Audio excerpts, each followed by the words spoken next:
everybody, it's Mike Michalko. I am the author of The Drumming System, and today I want to talk about the 5 most important beginner drumming techniques. And this comes from, brand new students coming in saying, where do I start? What do I got to do? And so let me tell you, okay? The first thing, and believe it or not, is the most important part about drumming, is how to properly hold the drumstick. I've mentioned before in some of my other DVDs that I held the sticks wrong for about 10 years, and I don't want to see anybody ever do that, because doing something wrong for 10 years is just not a good thing. So let's get started right off the bat with how to hold the stick properly. So I'll break this down as quick as I can. I'm just going to sit on that one. Okay, so the first thing we're going to do, I'm going to put the stick down, okay? I'm going to take my hand, put it out like I'm going to shake somebody's hand, okay? I'm going to make a gun with it, point it at you. Don't worry, it's not loaded. Okay, now from my wrist, I'm going to turn it to my left. Now I'm going to lay the gun barrel down just above the pad, okay? Now I'm going to take my stick. Now in the first joint of my finger, man, I need some hand cream. These fingers are pretty dry. That's okay. It's cold outside right now. I'm going to bend the barrel of the gun a little bit so I can actually get the drumstick kind of resting in there, okay? There it is. Got it? Okay, now what I'm going to do next is I'm going to pull my hand back a little bit towards me, and I'm going to push the stick forward so that the tip rests on the practice pad, okay?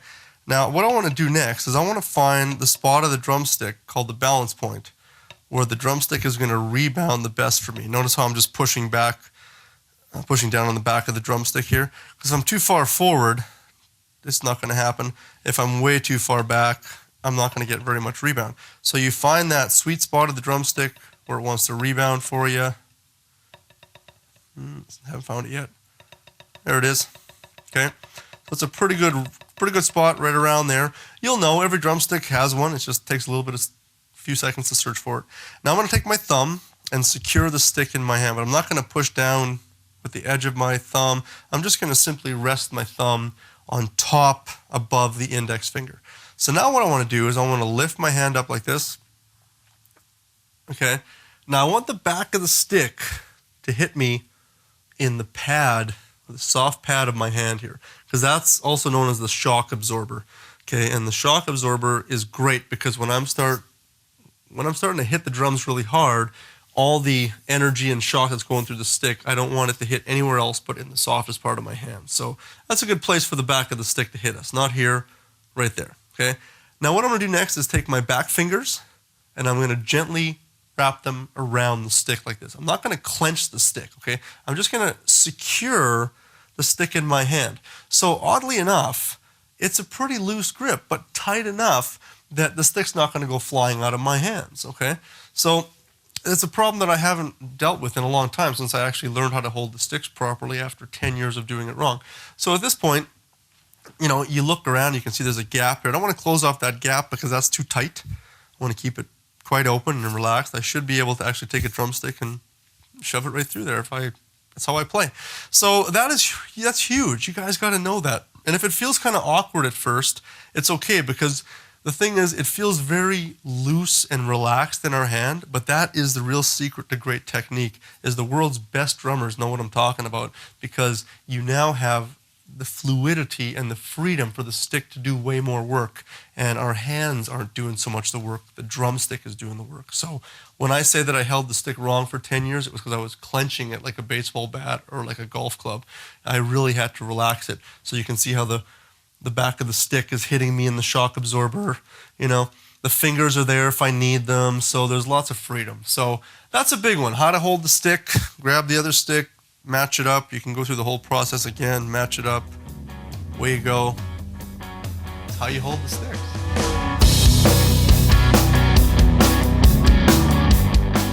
So now that you know how to hold the sticks, the next thing I want to talk about is playing from the wrists.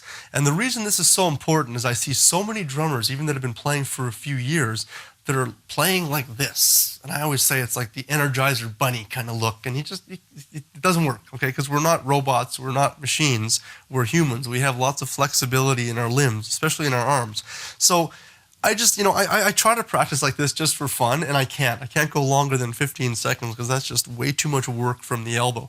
So if I was to play, whether it's my favorite drum beats or drum rudiments or just moving around the set, just having some fun, I want to play from the wrists because the wrists are the motors of drumming, okay? And I'm isolating the wrist, very little bit of energy is being used. So if I'm just going to play single stroke rolls from the wrist. Imagine doing this. Like that just is going to get so tiring so quickly. So if I'm just playing from the wrists, I can be very relaxed. Let the sticks do the work. Let the drum head or the pad do the work.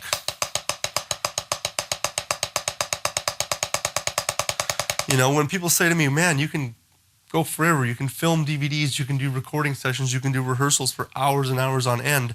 And I say, my body doesn't get tired. If anything, I might get mentally tired because, I'm tired of thinking about stuff, but I never get tired from drumming. And that's because of isolating the wrists and just making everything feel very relaxed and doing as least amount of work as possible. So playing from the wrists is very important. You can practice all your rudiments, your flams, singles, paradiddles, moving around the drum set, playing beats. Play from the wrist, guys, and all it simply is just that. There's no other real secret to that.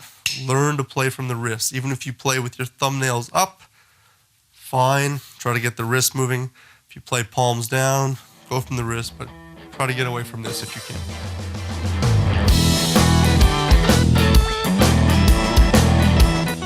The next thing I want to talk about is something called a medium full stroke roll. Also known as a half stroke roll for some people.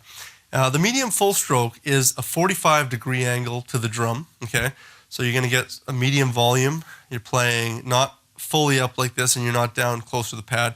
You're playing about a 45-degree angle. Now, whether you play with French grip, okay, whether you play with Germanic grip, American grip, it doesn't matter. Traditional grip, doesn't matter. But the main thing is to try to keep your stick heights as consistent as possible. And you can practice a single stroke roll by focusing on the tips of the sticks. Make sure they're coming back to, the same point that they left. You don't want to do this. Try to keep it really consistent. And what I end up doing is I sort of draw an invisible line, or if I can reference something on the floor in front of me through my peripheral vision, I try to think, okay, can I keep those on keep the tips of the sticks coming back to the same spot? That's good, because now I'm able to get, a roll with more volume.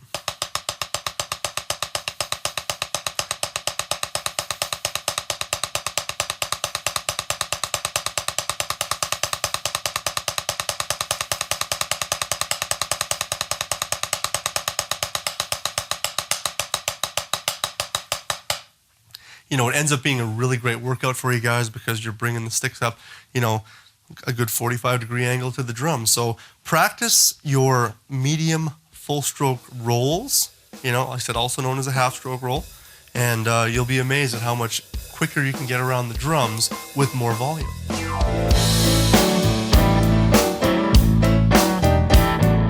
Okay, so let's now talk about rebounding double strokes. Majority of young drummers, and I say young meaning someone who's just started playing, when we learn the double stroke roll, you learn right, left, right, left. But most people, even with their wrists, can't even go.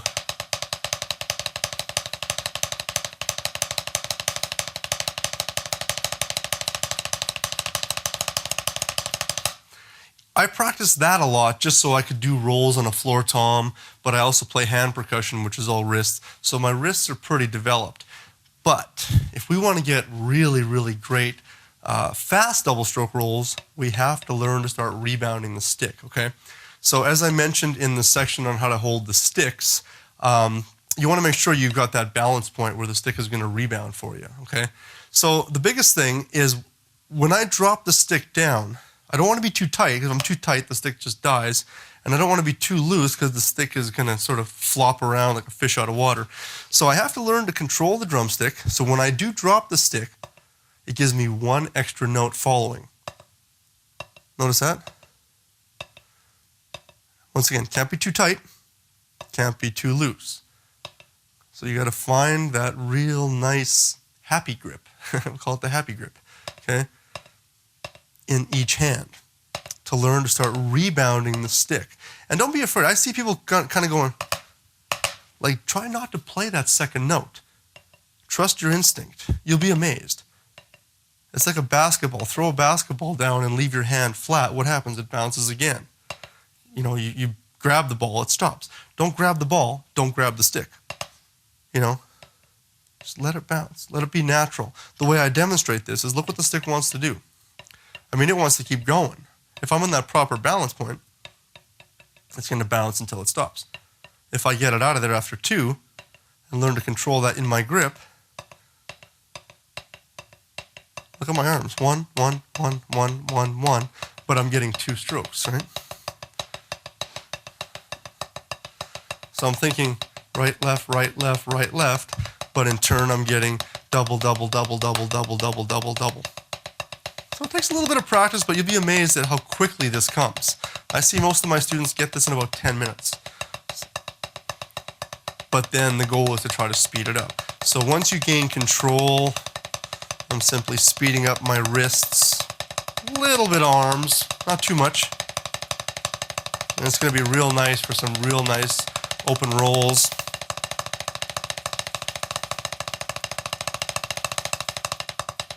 So that's a huge bonus, is to be able to rebound that double stroke roll. Keep in mind this won't work on loose floor toms or drums that have sort of soggy feeling heads. That's a wrist stroke. We got to play a wrist stroke. But for anything that's bouncy like a hi-hat or cymbals, snare drums, practice pads, that is how you rebound a double stroke roll.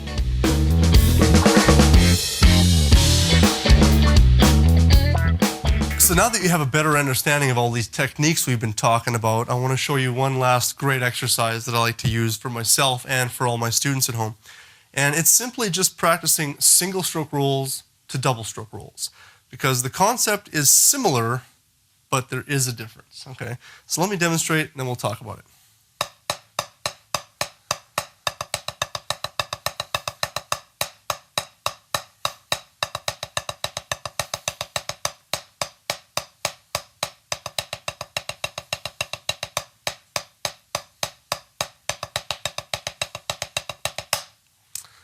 Okay, so if any of you noticed, you may have noticed that my wrists weren't really changing between the singles and the doubles. And I was allowing those singles to rebound into a double when I played the double stroke roll. So let me kind of break this down for you. It's a little tricky to do it too slow because I don't want to lose the rhythm, but watch this.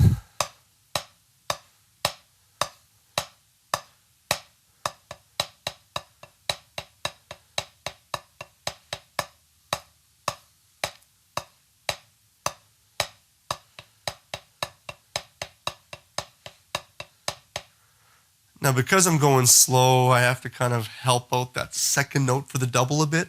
But as I go a little faster, the rebound is just going to take over.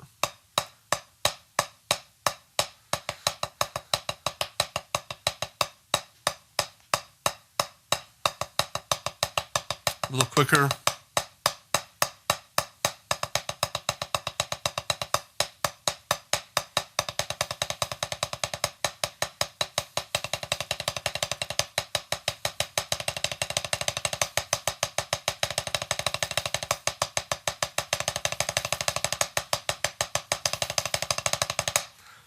And I remember when I first learned this, I thought, wow, what a cool concept, because now I am mixing between the single stroke roll and the double stroke roll, but I also liked how it sounded. And there was some really neat things that I could start doing around the drums, exploring stuff on the snare drum, of course, and even going to some of my tighter toms, like the small tom and the little 8-inch tom and any other concert toms that I had and things like that to use this concept. Cool stuff on the hi-hat too. I started playing like ticka, ticka, ticka, ticka, ticka, ticka, ticka, ticka.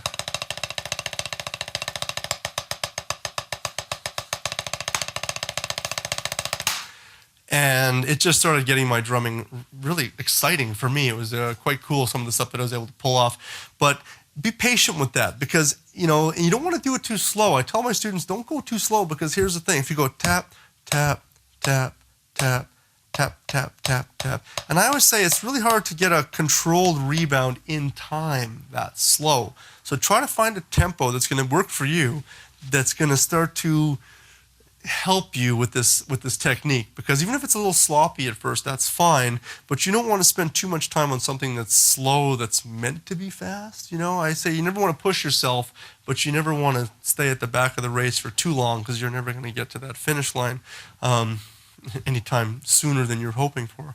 So that's another great exercise. So practice that one, guys, and you'll see exactly how much fun that can be around the drums.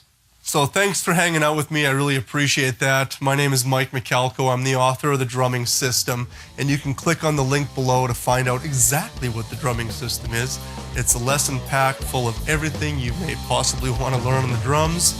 If you want to see my face on your TV at home all the time, we can hang out and talk drums from now till eternity. See you soon.